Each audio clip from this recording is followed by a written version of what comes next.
I'm filming the first 2/3 of a book haul for January. I have about another dozen books at work set aside that I'm going to buy tomorrow on our Tuesday sale. But I wanted to go ahead and film this portion so that I could get these books on my brand new shelves. Before this video goes live, I should have already posted my shelf tour video, which I will link in the cards? No. Yeah, cards? Is that what those are called? I can't remember. I'll link that up above. You can go check that out. I know I was complaining about how, I think you have to have shelves to get more views on booktube. That's actually not why I bought these. I bought these because I live in a teeny tiny little room and I work for a used bookstore where I get a crazy good deal on already cheap books. And so since I started working there, I've been buying a lot of books, which you can tell from my various haul videos. I'll leave a link to the playlist to all my hauls in the description box down below, because I don't think I can link a playlist in the cards. So yeah, I've been acquiring a lot of books, and I have tripped and fallen in my room on stacks of books once in the middle of the night. That was fun. Hurt myself. Literally hurt myself tripping and falling on books. And I had run out of floor space / just free spots around my room to put the books. So I decided, you know what, I have to change something. I moved my desk so that I had just enough space to squeeze this new bookcase in. This bookcase literally has half an inch of clearance from the door and maybe an inch of clearance between it and my desk, which my desk is minuscule. I wish I could fit a bigger desk in here so that I could get a second monitor. It drives me nuts, but that's a whole other thing. So that's the real reason I got it. I was starting to have some really bad claustrophobia. I'm not a hoarder. I hate when things are messy, but also I really struggle between depression and just mental issues with organizing in such a small space. If it starts to get messy, I cannot compel myself to tackle it. Anyways, it was getting really bad, and I was starting to get actually panic attack claustrophobia from how much stuff I had in this room. So this is gonna help. Okay, that being said, hey, let's talk about all the stuff I bought this month. Makes sense, right? I actually do the whole condoing concept of getting rid of stuff that doesn't bring you joy. I am actually a fairly aggressive cleaner, getting rid of stuff that I don't need anymore. But books do bring me joy, so I don't consider it hoarding. And I do on haul. I'll leave a link to my latest on haul. And actually, while I was organizing these shelves, I did come up with a bunch.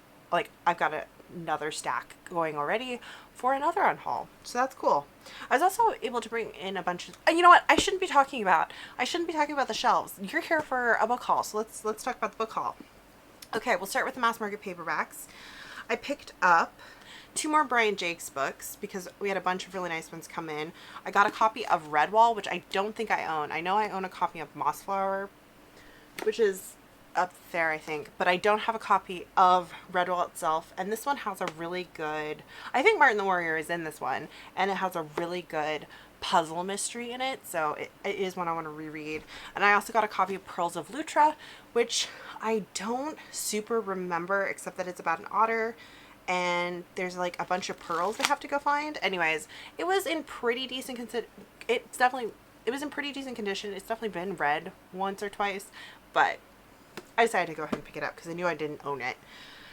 Then I also picked up a Dean Koontz novel based on, I had someone in the comments mention that they really love Dean Koontz and that I should try reading him. And I mentioned that to some coworkers, and a coworker who knows my reading tastes really well suggested I try this specific Dean Koontz, and we had a brand new unread copy of it come in. So that's Life Expectancy, and I don't know what this is about, but a coworker suggested that of his books specifically, he thought I would like this one, and he and I talk about the books that we're reading a lot, and we agree on some stuff and we disagree on some stuff, so I do feel pretty confident in his recommendation. Then I also picked up another Elizabeth Peters book, and this is an Amelia Peabody mystery. It's The Deeds of the Disturber, which I finally when I put these shelves together, I finally wrote down all the Amelia Peabody books. Listed all of the Amelia, you're not going to be able to see this, the white balance is too high. But, so I listed all the Amelia Peabody mysteries, and I also have the Vicky Bliss on the back. So, then I also picked up a kind of cozy-ish mystery that a bunch of these came in, and I just kind of wanted to try one. I don't expect it to be necessarily very good, but I thought it'd be fun, and that's Catering to Nobody by Diane Mott Davidson, and this is a culinary mystery. That's what the series is called, and the character's name, oh, does it say her last name on the back? It doesn't. But it's about this caterer named Goldie something. I can't remember her last name. It's hilarious though. And she makes all of her books have these like food puns. So Catering to Nobody, Dying for Chocolate, Killer Pancake, The Main Corpse, like utterly ridiculous. I don't know if there's mystery, or I don't know if there's recipes. I don't think there's recipes in this. Some of them do in this genre, but I just thought it'd be really fun to read this. Yeah, and it was like 12 cents. So then I also picked up two Cat Sebastian mass market paperbacks, A Gentleman Never Keeps Score, and It Takes Two to Tumble. I remember when this one came out. I think it might be on a maybe list on Goodreads for me. Blurbed by Tessa Dare. I've never read any Cat Sebastian, but she's been pretty popular the past couple of years in MM historical romance. I have not been doing well with romance, but again, 12 cents a piece, and I have really wanted to read Cat Sebastian, so like next time I'm in the mood for it, I'm gonna try these out. I picked up the fourth book in the Glamorous Histories, which is Valor and Vanity. I think this is the fourth, because I need to look this up, but in the front here, there is a book, Without a Summer. Without a Summer is listed before this one, so I'm assuming that one's the third one and this is the fourth one. I've already read the first two, really liked them, so I'm going to continue with that series. Then I also picked up The Fox Woman by Kij Johnson. I read The Dream Quest of Velvet Bow, which is a novella based on some Cthulhu elements. It has H.P. Lovecraft elements, but challenging some of those H.P. Lovecraft, not so nice things in H.P. Lovecraft, like misogyny. And I really liked that novella, so this came into the store and I figured I'd grab it because I have wanted to read more from Kij Johnson. I assume that this is probably a folktale retelling, with, kitsune, fox, Japanese fox mythology. That's my guess about what this is. I also picked up a copy of At the Table of Wolves. I think this came out in 2017. And this is like an alternative history, World War II, or like the alternative 30s. They're fighting Nazis, I think. And there's paranormal abilities have begun to appear in ordinary people. Okay, so I guess this is maybe in between the wars. Anyway, alternate history with psychics. Could be fun. I also got a copy of Welcome to Night Vale by Joseph Fink and Jeffrey Kriener. This is like a novelization of the podcast. I love Welcome to Night Vale. This has just been on my one to read list for a while, just because I think it'd be fun and interesting to read it in book format. I don't know what the plot is. I don't know if it follows the same plot as the podcast or what, but I love this world. And then I also got a copy of The Girl Who Fell Beneath Fairyland and Led the Rebels There. This is maybe the second book in the Fairyland series. I don't own the first one. I really do want a copy of it. I'm waiting for one to come into the store. I have read a short story from this world with the girl protagonist, and it was in her short story collection, The Bread We Eat in Dreams, and I enjoyed that. So this should be good. Like I said, still waiting to find a copy of the first one. I also caught a copy of Kissing the Witch by Emma Donoghue.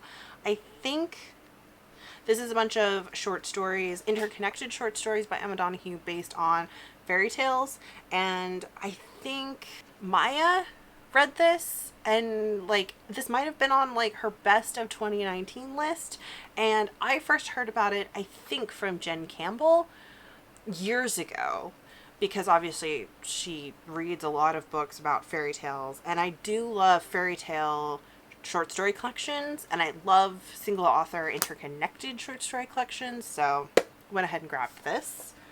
And then before I get to my classics, actually, I finally found copies of 2, 3, 4, and 5 of the Wizardry series by Diane Duane, and I have book 1 already. It's up there. You can't see it, but I know this is a quite well-beloved middle grade fantasy series.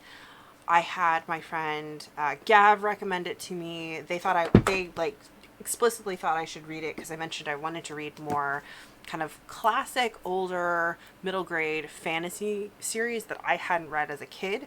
They were like, you got to read these. So I got that one, and then I was planning on reading that before I picked up the rest of these, but we were clearing out our teen and YA section, and we had these, and they're in like unread condition. So I was like, I'm just going to snap them up and go ahead, and these will probably be my second half of the year challenge to read, because I think I'm going to try to read some Redwall before I get to those. But yeah, very excited about those. And then finally going to wrap up this little portion with classics. I got a copy of Wide Sargasso Sea by Jean Rhys. This is a prequel to Jane Eyre by Jean Rhys instead of the Bronte. I can never remember which Bronte wrote which, because I've only ever read Wuthering Heights, and I don't even remember which sister wrote that one. But anyways, I saw the movie of this and I didn't like the movie, but I think that's because this is I think a very difficult book. It's about Rochester's wife and how she went nuts, and I think it struggles with both racism and like Brontes aren't Victorian. They're pre-Victorian, aren't they? I get so confused about where exactly the Brontes fit into history, because they're after Austen, and I thought they were slightly pre-Victorian, but I don't know what that period's called, and correct me if I'm wrong about that. So it deals with like racism, because it's implied that Mrs. Rochester is biracial, and then also like sexism, and I've always wanted to read this because I suspect the book's going to be better than the movie. And also I have this idea for a book that takes some influence from this story, but I have to read this story to get more information about that. So yeah, excited about that. And then I picked up 2 Jane Austen books. Okay, so this is actually a little bit of a duplication. I got this really nice copy of the Watsons, Lady Susan, and St. Ditton, which I've never read. I also got a copy of the Oxford Illustrated Jane Austen, The Minor Works. So this includes the Watsons, Lady Susan, and St. Ditton. It also has a bunch of like short stories, stuff from when she wrote when she was a child, verses, prayers. Maybe I should give this to my sister. I'm gonna so there is some duplication. All of these are in this. I thought that this didn't have St. Ditton in it. That's why I got this. But it does. I just opened it up and it does. Why do I do this to myself? This is why I can't buy books, because I just, man, always duplicating things. So I'm probably going to give one of these to my sister because she's a big Jane Austen fan. I just don't know, because this would match her copy of, she has a big edition of Jane Austen, and this would like match it on the shelf really well. But I really wanted to read some of the stuff in this. I could always borrow it from her. So anyway, I'm probably going to give this to my sister. I've been collecting like a pile of like novelty books to give to her, like oddity type things that I think she'd like. And I might keep this one to read because I think this would be a really good copy to like carry around and read and beat up a little bit. But yeah, so that's 2/3 of my book haul. This video is already crazy long. I'm going to have to edit the crap out of this, and tomorrow I'm buying more books, so see ya when I've purchased more things. I think I look a little bit like a ghost, but if I turn the ISO down 1 notch, there's terrible shadows. So we're going to go with Ghost Girl for the last little bit of this video. Like I said at the beginning, Tuesday we have a special sale on mass market paperbacks at my work, and so I always pick up my mass market paperbacks then, and I had set aside another 9 books that I wanted to pick up and then include in this haul. So we're going to run through those real fast, and then I'll give you a couple stats about my buying this month, because one of my goals for my reading this year is to track how much I spend on books. So we're going to start off with 5 books. They're all by the same author in the same series, and that is 5 little mass market paperbacks of Jeeves Stories by P.G. Wodehouse. So I've got How Right You Are, Jeeves, The Catnappers, which has a hilarious cover. Let's see if it'll focus. There we go. Hilarious cover. Love it. Jeeves and the Feudal Spirit. Thank you, Jeeves. And Jeeves in the Morning. So I have never read the Jeeves books. However, I freaking love the television show. I have ever since I was a teenager. I've rewatched it several times. Just love it. Love it, love it, love it. I've always wanted to read these. And I used to, whenever I went to, there used to be a used bookstore in my town called Lasley's. And they were a very small, little, independently owned used bookstore. Or maybe they weren't independently owned, but they were regional. And every time I went there, I always asked if they had any, and they never did. It was just never something that came in at their store. And we had 5. We actually had a couple of these come in earlier in the month at work, but they were in rough condition. These are in really good condition, so I snatched them up. I hope I like them. I hope they're funny. I don't expect them to be free of potentially problematic material, because they were written in the 30s, so I understand that is possible, but I do hope that they are amusing and fun. That's all I want from them. And yeah, so excited to have that little collection there. I also don't know if there's an order to them. I mean, obviously there is an order. I don't even know how many there are of them. And I'm going to have to be pretty careful about reading these, because I don't know how old these editions are. I think this is a 1975 edition based on the copyright page. So I want to be careful with those. The next thing I picked up was Naked in Death by J.D. Robb. I've never read Nora Roberts, and that feels a little bit like just a gap in my reading, because I do occasionally read romance. I have written romance novels, not het, but queer ones. And she's such a force in the romance community. And I do have quite a bit of respect for her and like her work ethic. And I felt that the In Death series would be the best place for me to start with her. I also have a copy of Year One in my cubby at work that I'm going to purchase, which is her new near future dystopian novel that might have like a supernatural element in it. Like there might be a psychic element to it. I read the back, but I can't remember. So I do also have that in my cubby, just because I think that's kind of in line with my tastes. And I think this might be in line with my taste too, because it's a mystery detective series set in a near future, though it's a near future from 1995. So I really don't know what to expect from that. And I've been waiting for a copy of the first one to come in. We get so many copies of the In Death books, but never Naked in Death. So when except I think one other time it came in, but it was like the original cover. It was a really old copy and it was very beat up, and so I just didn't buy it. So when this copy came in, I think it's been read once, because the spine is broken or cracked. There's like a bit of a seam, but otherwise it's in very good condition. I was very excited, snapped it up, and I would like to read this year, just to find out, is it my thing? Is it not my thing? And finally read Nora Roberts. And then, like I said, I also want to read Year One, see if that's my thing as well. But that's in a trade paperback, so I'll buy that on a different day. The next thing I bought was a bit of an impulse, and that is No Good Duke Goes Unpunished by Sarah MacLean. I kind of swore off Sarah MacLean last year after I had a really bad experience with one of her newer romance novels. I really didn't like it. I can't remember what it's called at the moment. This is the second one in her Dukes. Oh, no, sorry. It's the Third Rule of Scoundrels series, which I have read the first one. I own it on ebook. Shoot. This is the third book. I was thinking in my mind when I saw this cover, I was thinking this was the second one, even though I knew the second one was about an Earl. So the first one is, I believe, A Rogue by Any Other Name. I have read that one.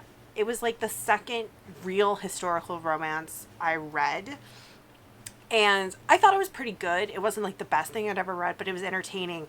At the end of that book, there was a preview chapter for the next book, which is One Good Earl Deserves a Lover. And I thought that preview chapter sounded great. Like, I actually thought that couple sounded way more interesting. And I've always kind of wanted to read the second one. And in my head, I was thinking this is the second one. It's the third one. I'll still probably read this, though, because, like, it's set in the same universe. Maybe I'll borrow the second one from the library. That's what I'll do, and then I'll read this one.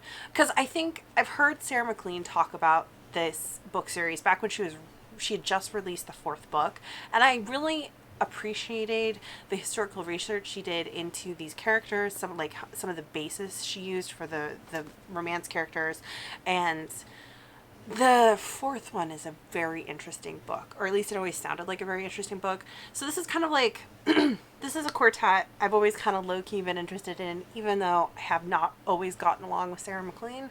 So again, this was like 14 cents. So who cares?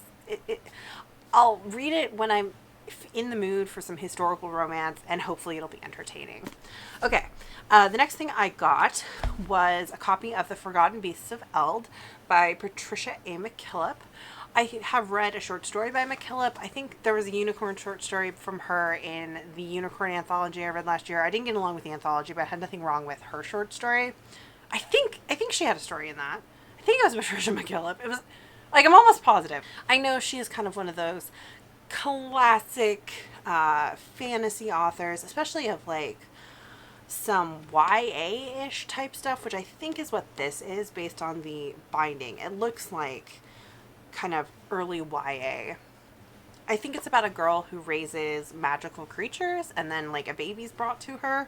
Not really sure what it'll be about, but I figured seems like a decent place to start with McKillop to me. Just like, I liked the look of it, and I've wanted to read Patricia McKillop, and then I was buying it, and one of my coworkers was like, "Oh, The Forgotten Beasts of Elde, I loved that book as a kid." So, I think that's a good sign. And then the last thing I picked up, I snagged totally on, well, I was sorting books, and I saw it, and I've seen Kelsey from the Fancy Hat Lady read talk about it, and I think she read this last year, and that is Tea with the Black Dragon by R.A. McAvoy.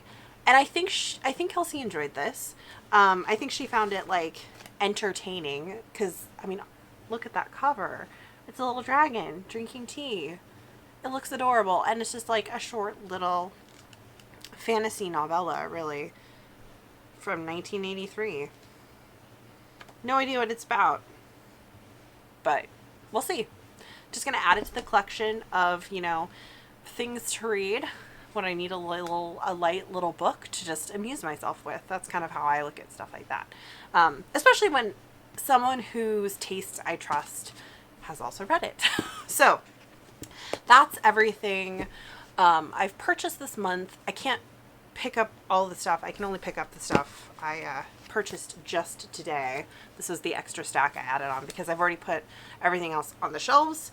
And now for some quick stats in a otherwise not quick video, but to be fair, I had a lot of stuff to talk about. So I'm using the acquisitions tab on my MacBook, which you can't see because the white balance, the ISO is so high. But basically this year I want to be on top of tracking how many books I'm purchasing and also keeping track of how many of those I've read, because last year I didn't, and I added a lot of books to these shelves. And in January I purchased 29 books in January. It was a mix of mass market paperbacks, trade paperbacks, and I think one hardcover. Let's see, I purchased 8 trade paperbacks, 1 hardcover, and 20 mass market paperbacks, if I'm reading this correctly. The reason for that is paperbacks at my store on Tuesdays only cost 25 cents, and sometimes, it depends on who rings me up, but sometimes I get a 50% off everything in the store with my employee discount. So then on 25-cent days, sometimes my whoever rings me up will also give me my 50%. There's not like a consistent agreement between the managers about whether or not we do that. The store manager has decided to just go ahead and give everyone their 50% off on sale days. So it's fine. It truly is fine. So I pay anywhere between with tax 14 and 27 cents for a mass market paperback. That is so cheap. Like, that's just so good. And another thing with my work is that almost every quarter we get some sort of company bonus, like a profit sharing bonus. So that means either a bonus on our paychecks, or they give us basically a gift card to spend at the store. And that's our employee card bonuses, basically. So that means I have free money to spend at the store. So there's no reason not to buy a book. Like, you can definitely make the argument that even if it's only 14 or 27 cents, a library is still cheaper. And yeah, that's true. But since I'm getting the employee card bonus, it's free money. I might as well spend it on books that I want, And I also haven't stopped using my library. I just use my library for stuff that maybe it's in a series and I really want to keep reading the series, and I just haven't picked up all the books in the series that I want to read, like the Glamorous Histories. I found book 4 at the store, but I haven't found the rest of the titles, so I'm going to go ahead and get them from the library or from newer releases. And for audiobooks, I'm primarily using my library for audiobooks because I'm not going to buy CDs. We do carry books on tape at my store, but I listen to audiobooks almost exclusively on my phone, and I'm not going to go through all the work to rip them off CDs, convert them to MP4s, and then also upload them on my phone. Just way too much work. So I still use my library. I still want to support my library. I've actually been debating whether or not to join the Friends of the Library program or actually just donate directly to my library. I want to be a member of the Friends of the Library, but I also really want my money to go directly to my library. I kind of might do both this year, I think, because I am still a huge advocate and supporter of libraries. They are so great. I do still use them. But when it comes to a 14 or 27 cent book, and even for trades and hardcovers, if I purchase them on Thursdays, all of our trade and hardcover adult fiction is 50 cents. So I'm probably giving away too much information. It'd probably be really easy to figure out what bookstore I work at, but as long as I don't say the name of the bookstore, I think I'm okay. But so I get trades and hardcovers for 55 cents with tax. Sometimes less if I get my employee discount on top of that. So yeah, it's really, I'm not spending any money, basically. However, I did want to track how much of my employee bonus I'm spending this year, and I also wanted to track if I do use all of that, because it's possible. Definitely possible. I'm chipping away at it very slowly now because I've been buying mass market paperbacks, but when I buy some more nonfiction, that'll be a little bit more expensive, and I do have some nonfiction set aside, and I like to pick up cookbooks at work, that kind of thing.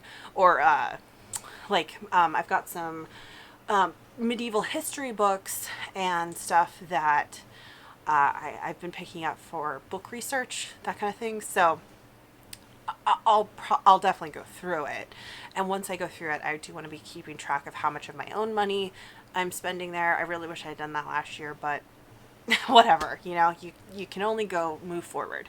So I did have my boyfriend hold the acquisitions tab for me so that I could track how much money I'm spending and how much employee bonus money I'm spending. So this month, all my 29 books were paid for with my employee bonus, which was really cool. Altogether, it cost me $10.23. So I purchased 29 books for $10, including tax. And tax in my area is really high. It's like 9.5%. So I think I did pretty good. The average cost per book was 35 cents because most of them were like 25-cent paperbacks. And that's all the stats I have at this moment. I think I did pretty good. I only spent $10. I got a ton of books. But I got this wonderful bookcase to actually put all the books. So I'm not like putting them in my bed and sleeping with them, which was like the last place I had to put books. And of course, my other big goal this year is to be reading the stuff that I buy, and I'm doing an okay job of that. But we will be moving soon into booktube SFF awards reading, and I know for a 100% fact I'm going to have to heavily rely on my library for that, because it's all new releases, and I work at a used bookstore, and we just don't get new releases like that. So yeah, we'll see how it goes. Anyways, thanks for watching this video. It's probably gonna be super long. Hopefully I've edited it down. And I'll see you guys. My next video will probably be my monthly wrap up. Yeah, see you then. Bye.